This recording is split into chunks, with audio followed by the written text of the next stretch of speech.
yang berjudul Implementasi SSL atau TLS Sertifikat untuk keamanan komunikasi web server. Baik, Kemudian izinkan dari kami kelompok 6 memperkenalkan diri terlebih dahulu. Ada saya, Tila Pramudia Nugroho. Ada saya, Indra Maulana Pramudika. Saya Aulia Raudatul Jannah.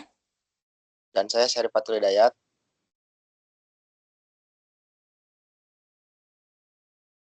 Baik, di sini saya akan menjelaskan masalah keamanan web. Di sini ada 3 sniffing data mudah disadap dan MITM intercap modify spoofing server palsu. Nah, di sini ada 1 data plain text mudah disadap. Ketidakenkripsi data dikirim dalam format teks asli HTTP bisa, sehingga bisa dibaca langsung tanpa alat deskripsi. Yang kedua ada FS dropping, penyerang di jaringan yang sama seperti Wi-Fi public dapat mengintip isi paket data sensitif, password, kode, kartu kredit. Yang kedua ada man in the middle atau MITM, intersepsi aktif. Penyerang memposisikan diri di tengah jalur komunikasi antara browser dan server, manipulasi data. Selain membaca, penyerang bisa mengubah isi data, misalnya mengubah nominal transfer atau nomor rekening sebelum sampai ke tujuan. Yang ketiga ada identity spoofing, pemalsuan server. Penyerang membuat server palsu yang terlihat identik dengan aslinya. Yang kedua ada penipuan kepercayaan. Pengguna tertipu untuk memberikan informasi rahasia ke entitas yang salah karena mengira itu adalah situs resmi. Oke, di sini saya Syarifatul Hidayat akan melanjutkan presentasi dari Indra. Slide ini menjelaskan bagaimana HTTPS melindungi komunikasi data menggunakan TLS. Pertama, enkripsi traffic. Semua data yang dikirim diubah dari plain text menjadi ciphertext oleh TLS record protocol, sehingga tidak bisa dibaca oleh server lain. Kedua, autentikasi server. Server membuktikan identitasnya menggunakan sertifikat digital berbasis PKI. Klien akan memverifikasi sertifikat tersebut untuk memastikan server benar dan terpercaya. Yang ketiga, ada integritas data. TLS menggunakan MAC untuk memastikan data tidak diubah selama transmisi. Jika ada perubahan, sistem akan langsung mendeteksinya. Lalu, slide ini menjelaskan tujuan, praktek, dan hasil yang diperoleh. Pertama, implementasi HTTPS dengan self-sign sertifikat sisi server untuk memahami konfigurasi TLS dan simulasi lingkungan aman. Yang kedua, capture dan analisis TLS handshake menggunakan Wireshark, khususnya proses client hello, server hello, dan pertukaran sertifikat. Yang ketiga, ada identifikasi protokol dan alur paket, mulai dari TCP dilanjutkan ke TLS hingga HTTPS, sehingga alur komunikasi klien server dapat dipahami dengan jelas. Selanjutnya di sini ada dasar teori singkat tentang TLS dan X509.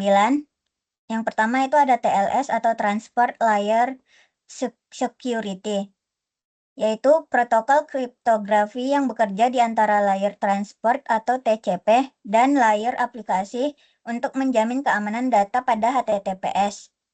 Fungsi utama, memberikan enkripsi integritas data dan autentikasi. Yang kedua, versi standar TLS 1.2 menggunakan handshake 2 RTT atau lebih lambat mendukung algoritma lama. Yang kedua, TLS 1.3 menggunakan handshake 1 RTT atau lebih cepat menghapus cipher yang lemah. Lanjut. Yang kedua ada sertifikat X509, yaitu format standar global untuk identitas digital yang membuktikan keaslian sebuah server. Yang pertama ada komponen kritis. Yang pertama ada subjek, nama pemilik atau CN, domain utama atau SAN, domain tambahan. Yang kedua ada issuer, yaitu CA atau sertifikat authority yang menerbitkan sertifikat. Yang ketiga ada validity, yaitu masa berlaku sertifikat atau tanggal mulai dan berakhirnya. Yang keempat ada public key, yaitu kunci untuk memproses enkripsi awal dan pertukaran rahasia. Tujuan, mencegah serangan man in the middle melalui autentikasi server yang sah. Lanjut. Selanjutnya ada alur TLS handshake. Yang pertama ada client hello, yaitu klien mengirim daftar algoritma atau cheaper switch. Yang kedua ada server hello dengan sertifikat, yaitu server mengirim sertifikat X.509 untuk autentikasi. Yang ketiga ada key exchange, yaitu klien memverifikasi sertifikat dan membuat session key atau kunci simetris. Yang keempat ada encrypted data, yaitu data aplikasi dikirim menggunakan enkripsi yang sudah disepakati.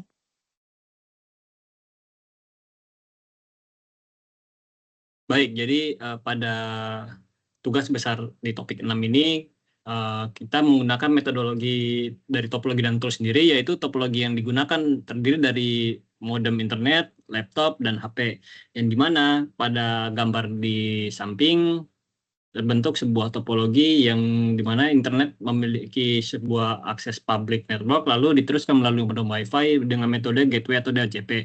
Lalu dari modem Wi-Fi sendiri menyalurkan melalui Wi-Fi dengan SSID tersebut, lalu terhubung oleh perangkat laptop sebagai server, yang dimana server sendiri terdiri dari Python HTTPS, port 443, Wireshark, dan OpenSSL. Lalu HP sendiri berfungsi sebagai klien dan HP2 sebagai klien juga, yang dimana berfungsi untuk mengakses server dari tugas besar keamanan data blockchain, yaitu topik 6 SSL TLS sertifikat web server atau file transfer yang akan didemonstrasikan oleh kelompok 6. Jadi di sini untuk membangun sebuah SSL atau TLS sertifikat, kita yang pertama tuh butuh yang namanya server. Nah, di sini kita opsional untuk server tuh bisa menggunakan XMPP atau Python HTTPS server. Kebetulan untuk saat ini kita menggunakan Python HTTPS server. Jadi langkah pertama yang kita lakukan itu adalah memeriksa apakah laptop kalian tuh sudah terinstall Python atau belum. Nah, untuk memeriksanya sebagai berikut. Python version. Nah, sudah muncul di sini kami menggunakan Python 3.14.2. Nah, pada konfigurasi ini kita menjadikan laptop sebagai server, HP sebagai klien. Lalu langkah selanjutnya yaitu mengecek IP pada laptop tersebut berapa. Nah, kita harus memastikan bahwa HP dan laptop ini dalam satu jaringan. Jadi tidak boleh berbeda jaringan dan harus satu jaringan karena runnya di lokal. Nah, selanjutnya di tahap pertama itu kita membuat folder project. Nah, di sini karena saya sudah membuat folder project, yaitu tugas besar 6_SSL, jadi saya tidak perlu membuatnya lagi. Nah, selanjutnya langkah kedua yaitu kita membuat generate SSL sertifikat dengan OpenSSL. Nah, di sini saya sudah menginstal OpenSSL, lalu kita tinggal prompting saja untuk prompt dari generate SSL sertifikat ini sebagai berikut. Nah, di sini pada strukturnya itu kita menggunakan RSA 248, lalu key outnya ada key.pem, outnya charprem, dan aktivasi itu selama setahun. Nah, jadi ketika kita enter prompt tersebut akan muncul field the question, di mana ada country name, kita bisa mengisi ID, state of province name itu saya isi Jakarta, locality name itu Jakarta, organization name itu saya tulis satu common data blockchain, organizational unit adalah kelompok 6, lalu common name itu kita isi menggunakan IP yang telah kalian dapatkan pada si laptop tersebut. Lalu untuk email address-nya adalah bebas. Lalu ketika sudah kalian isi, kalian pencet dir atau dir untuk melihat directory di tugas usaha ini sudah terinstall apa aja. Nah, karena berhubung saya sudah melengkapi tersebut, jadi di sini sudah banyak, ada file serpem, ada data.json, dokumen general server, ada http server.py, terus ada image jpg, index.html, ada key.pem, readme, terus report pdf, ada server.py, ada topologi network diagram drawing. Nah, selanjutnya di sini kita membuat sebuah file website index.html. Nah, berhubung di sini saya sudah membuat file tersebut, jadi kita langsung saja membuat HTTP server, yang dimana jika kita membuka tersebut maka akan muncul source code-nya sebagai berikut di HTML ini, di VS Code tentunya. Nah, jadi HTTP server ini berfungsi sebagai samplingnya ya, jadi sebagai struktur untuk menjalankan file tersebut supaya bisa dijalankan untuk SSL atau TLS certificate ini. Nah, jadi kurang lebih seperti ini. Nah, jadi ketika sudah selesai menginstal, kita perlu merunning si server yang sudah kita buat pada SSL tersebut. Untuk cara runningnya tersebut adalah sebagai berikut: Python server.py. Nah, di sini kita sudah mengaktifkan dan server tersebut telah berjalan dengan normal. Nah, untuk mengakses URL-nya tuh kita salin aja ya ininya, HTTP localhost-nya sebagai berikut. Nah, di sini kita bisa membuka sebentar.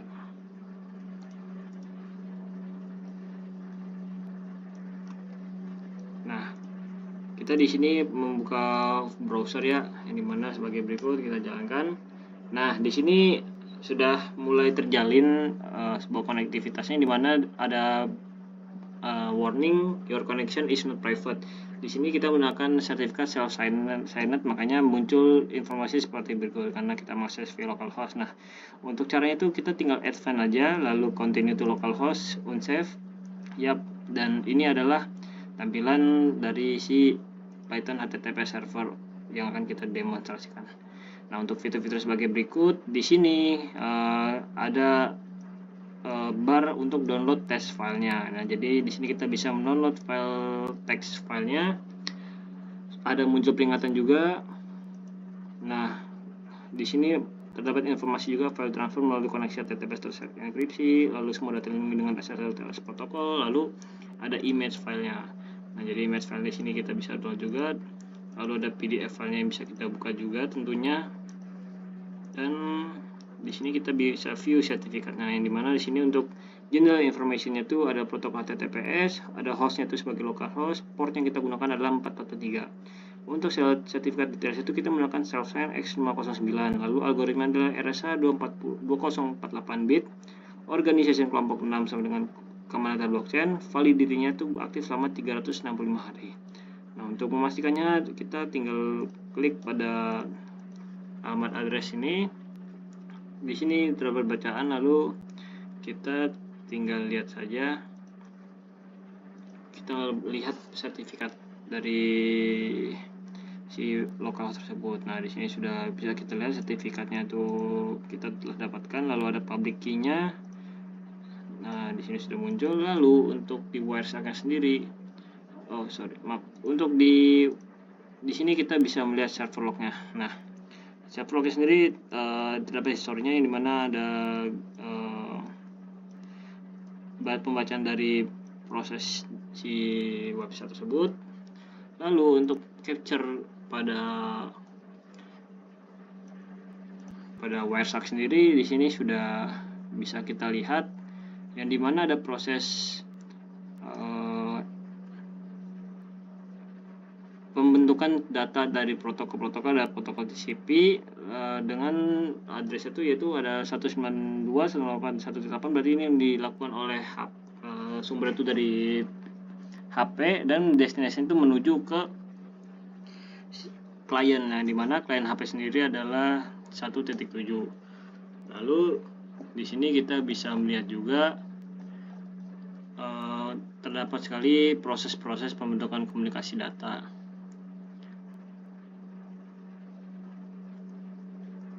Yang bisa kalian lihat sebagai berikut. Nah, lalu kita juga bisa memfilter ya untuk melihat koneksi sederhana itu. Kita mungkin bisa display filter sebagai berikut. Nah, di sini kita menyaring TLS saja. Ada acknowledge, ada SYN, ada CK, dan banyak sekali pembentukan datanya. Dan di sini ada client hello juga, client hello, dan ada server hello. Nah, di sini muncul informasi-informasi seperti